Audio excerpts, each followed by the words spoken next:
রাখতে হবে, কিন্তু রান্নাটা আমারই করা লাগবে।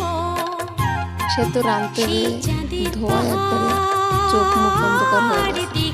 আসসালামু আলাইকুম, সবাই কেমন আছে?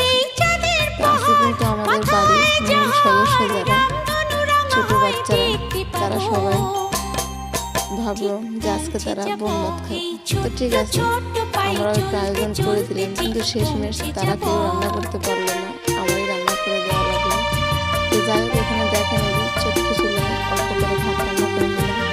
এদিকে কিন্তু বাচ্চারা ডিম ছিলে আমার অনেক সাহায্য করে দিচ্ছে।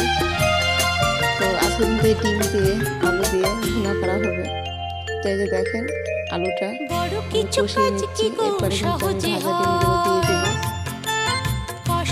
তো বাচ্চাদের এই বোম ভাত খাওয়ার আয়োজনটা আপনাদের কাছে কেমন লাগলো কমেন্ট করে জানাবেন।